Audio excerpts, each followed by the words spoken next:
안녕하십니까. 2025년 3월 4일 최병무의 팩트 시작하겠습니다. 자, 감사원이 중앙선관위에 대해서 직무감찰을 한 이후에 이제 헌법재판소가 그건 우연이다 이렇게 제동을 걸었죠. 그러니까 감사원에서 직무감찰한 결과 878건의 뭐 채용비리, 뭐 세컨드 폰, 뭐 이런 것 저런 것들을 적발해냈다 이렇게 돼 있죠.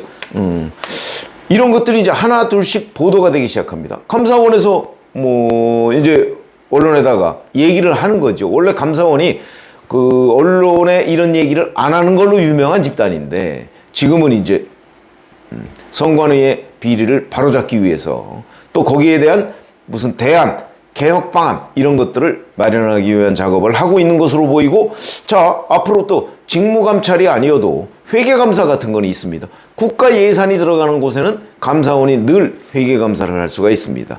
그거로 인한 간접 통제 뭐 충분히 가능한 일이죠. 그러나 직무감찰만큼 직접적이진 않죠. 어쨌든 이 878건 중에 지금 아마 한 10건쯤 나왔을 겁니다. 아직도 수백 건이, 그 중에 뭐 기사되는 것 수백 건이 아마 감사원 캐비넷에 있을 것이다. 그게 하나둘씩 나오지 말란 법이 없습니다.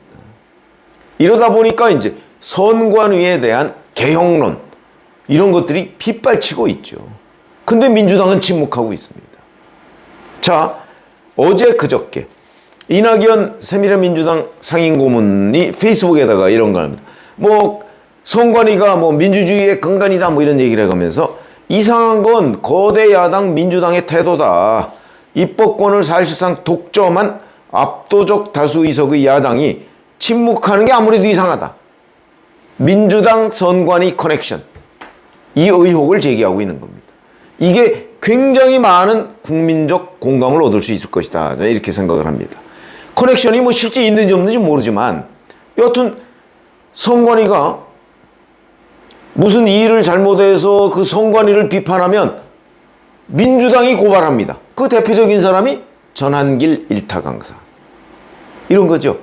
그렇게 보면 국민들 눈에는 선관위가 민주당하고 무슨 관련이 있나? 지금 헌법재판소로 이미 그 커넥션에 대해서 많은 의문을 가지고 있는 사람들이 생겨났습니다. 문영배 때문에. 근데 선관위는 어찌된 일인지 선관위가 개혁을 해야 된다. 부정선거가 아닙니다. 개혁.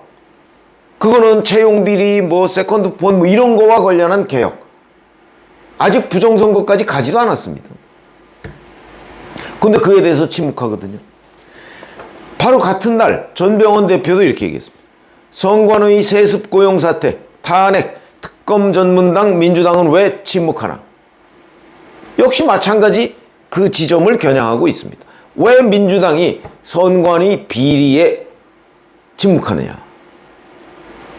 자, 이 일에 이렇게 새미래민주당의 고문 대표 연타 공격을 하니까 민주당의 반응이 나왔습니다. 긴 침묵 끝에 내린 반응. 김윤덕 사무총장이 이렇게 얘기했습니다. 선관위 행동을 민주당과 연관시키는 책임전가 행동은 단호히 대응하겠다. 세컨폰 등의 비리는 조사를 진행해야 하는 것이고 국민의힘 후보로 출마를 준비했다는 것과 관련해서는 국민의힘이 정확히 답해야 한다. 이거는 김세환 전 중앙선관위 사무총장이 강화 군수에 도전을 했었는데 예비 후보로 뭐 본선에 진출도 못했습니다. 이걸 얘기하는 것으로 보입니다. 김성회 민주당 대변인도 3일 어제 서면 브리핑에서 이렇게 얘기합니다. 선관위에 대한 감시 견제장치 마련이 시급하다. 뒤늦게. 선관위는 가족 채용 비리와 방만한 인사관리로 내란 극우 세력의 허무맹랑한 부정선거 음모론에 빌미를 주어온 것이 사실이다. 자, 바로 이 대목에 민주당의 딜레마가 있는 겁니다. 그러니까 선관위를 개혁해야 된다. 이게 국민 공감을 받고 있다는 데 대해서는 민주당도 부정하지 않습니다. 근데 여기서 섣불리 그래 선관위 개혁하자. 이렇게 되면 마치 선관위가 부정선거를 하고 있다는 걸 인정하는 모양새. 국민들로부터. 이 부분이 걱정이 되는 거죠. 그러니까 부정선거 부분을 쏙 빼고 선관위 개혁을 얘기해도 국민들은 이게 겹쳐 보이거든요. 정치라는 거는 그런 겁니다. 그 명확하게 법률적으로는 분간할 수가 있죠. 그러나 정치적으로 보면 선관위에 대해서 쏠리고 있는 여러 가지 부정비리 의혹, 채용비리 뭐 이런 부분이 이제 국민의 윤석열 대통령 측에서 부정선거 의혹을 제기하고 있기 때문에 이거와 겹쳐 보인다. 인상적으로 겹쳐 보인다. 이렇게 되니까 이쪽 채용비리 쪽에 중점을 두고 개혁하자, 뭐 선관위에 무슨 시스템, 뭐 또 이걸 점검하자, 뭐 이렇게 되면 마치 윤석열 대통령 쪽에서 얘기하는 부정선거 쪽에 동의하는 듯한 인상을 준다. 이걸 그냥 안 된다. 거기 선을 딱 끄니까 마치 개혁에도 반대하는 사람처럼 몰리는 겁니다. 이게 이제 민주당의 고민이죠. 요걸 어떻게 딱 구분해서 국민들한테 설명을 해야 되는데 그 설명 안 된다니까요. 국민들은 뭐 예를 들어서 저희들 같은 이제 평론가들은 늘 그걸 구분해서 보고 있습니다. 뭐 거의 매일같이 뉴스를 접하고 뉴스를 분석하는 사람들, 또 선관위를 잘 아는 사람들, 이런 사람들은 그걸 분간해서 그 얘기를 하고 있지만 상당수의 국민들은 그걸 분간해서 얘기하고 있지 않습니다. 그냥 선관위가 잘못됐다면 부정선거로 연결시키기 십상입니다. 이렇기 때문에 바로 그렇게 연결시켜서 마치 민주당과 선관위가 무슨 커넥션이 있는 것처럼, 그것이 부정선거로 연결되는 것처럼 이런 오해를 받는다는 거죠. 그게 민주당의 지금 판단입니다. 그러다 보니까 민주당은 여기에 섣불리 선관위를 개혁하자는 얘기를 하지 못하고 있는 이런 딜레마적인 상황이죠. 그러니까 아마 민주당이 근데 이걸 계속 수세적으로 나가면요, 굉장히 불리해집니다. 정치적 부담이 되죠. 이렇기 때문에 민주당도 어느 순간에는 선관위 개혁론에 나설 겁니다.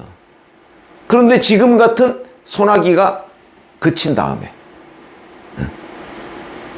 그때쯤에 가서 이제 슬쩍 법안을 낸다든가 아니면 국민의힘이 하자는 쪽에 뭐 그냥 동의를 한다든가, 이 소나기가 지난 다음에 그게 민주당의 고민의 결과다. 저는 이렇게 생각을 하고요. 반면에 국민의힘은 신바람이 난 격이죠. 민주당의 딜레마를 정확하게 들여다보고 있습니다. 근데 국민의힘도 딜레마가 있습니다. 국민의힘이 지금 하고 있는 거는 자, 국정조사하자. 그 다음에 선관위 사무총장에 대해서 인사청문회 제도를 도입하자. 뭐 이런 거. 그 다음에 어제는 특별감사관법이라는 법을 당론 발의를 했고요. 그 다음에 선관위 시스템에 대한 특별점검법 뭐 이런 것도 예고를 해놨습니다. 그러나 부정선거라는 단어는 없습니다. 이건 국민의힘의 딜레마입니다. 왜? 물론 선관위 선거 시스템 점검 여기에 그걸 내포하고 있지만 부정선거라는 단어가 없습니다. 부정선거라는 단어를 국민의힘이, 그러니까 윤석열 대통령 측의 부정선거 의혹을 차용을 해서 그걸 규명하자고 나설 때 이게 중도층을 잃는 결과를 초래할 것이다. 최근 다시 국민의힘과 민주당의 여론조사 결과가 벌어지기 시작했습니다. 저는 이것이 윤석열 대통령 측의 부정선거 의혹 부분이 자꾸 언론에 보도되면서 나온 현상이라고 봅니다. 국민들 다수는, 일부는 아직 부정선거를 믿고 있죠. 그러나 국민들 다수는 그렇지 않고 있다는 거죠. 그러니까 특히 중도층은, 그렇기 때문에 중도층이 국민의힘이 만약에 부정선거 의혹 쪽에 체중을 실어서 뭔가를 추진하고자 할 때 아마 중도층은 거기서 발을 뺄 가능성이 대단히 높고 그 조짐이 지금 보이고 있는 거다. 그러나 선관위의 그 선거 시스템에 대한 점검, 이건 또 부정선거와 다른 거거든요. 이 부분에는 동의할 수가 있다는 거죠. 그래서 제가 보기에는 국민의힘으로서는 비교적 접근법을 잘 하고 있지만 이게 이제 자칫 잘못 부정선거 의혹을 규명하자 그런 쪽으로 갔을 때 아마 표를 많이 잃게 될 것이다. 국민의힘이 그 점을 경계하면서 지금 접근하고 있는데, 그러나 역시 그것도 시스템에 대한 점검, 이게 부정선거라는 걸 빼고 얘기를 하려니까 선명하지가 못하다. 이건 국민의힘의 딜레마죠. 그래서 자, 그러면 전체적으로 보면 민주당은 민주당대로의 딜레마가 있고 국민의힘은 국민의힘대로의 딜레마가 있는데, 그럼 지금과 같은 상황으로 계속 굴러갈 때 누가 유리하냐?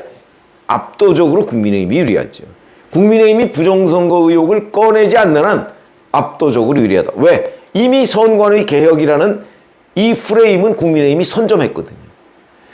개혁이라는 용어, 단어 뭐 이런 것들이 들어갔을 때 국민들이 적어도 거기에 가점을 줍니다. 개혁의 내용이 뭐 굉장히 아마 좋지 않은 의미의 개악이다라고 할지라도 개혁이라는 라벨을 붙이는 순간 그 상품은 팔리게 돼 있습니다.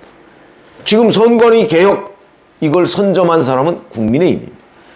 민주당은 지금 수세적으로 나가다가 선관위와 한통속이냐, 이런 의혹까지 지금 휩싸여 있는 거죠. 그런 점에서 본다면 이 국면에서는 국민의힘이 절대적으로 유리하다. 다만 국민의힘도 일부 딜레마가 있다. 이렇게 말씀을 드리고요.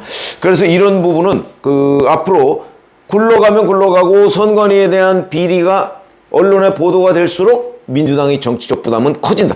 그래서 그 부담을 덜기 위해서 어제부터 민주당이 자, 우리가 개혁론에 반대하는 건 아니다, 이렇게 좀 방어선을 쳤지만 이거 가지고서는 제대로 된 방어는 되지 않는다. 그러나 민주당도 언제까지 계속 선관위를 감쌀 수는 없을 것이다. 일정 시점, 그거는 지금과 같은 선관위에 대한 소나기가 쏟아지는 것이 멈춘 뒤에, 그러나 그때는 늦을 수도 있다. 저는 이렇게 생각을 합니다. 이미 국민의힘이 득점을 다 가져가 버리면 더 이상 득점할 찬스를 민주당은 잃을 가능성도 있다는 거죠. 이미 선관위 개혁론에 대해서 국민의힘이 선점을 했기 때문에 민주당은 지금부터 뒤늦게 이 선관위 개혁 열차에 탑승을 한다고 해서 소득을 챙겨갈 것이 별로 남아있지 않다. 이게 이제 민주당의 딜레마다 하는 현상으로 제가 설명을 드렸습니다. 고맙습니다.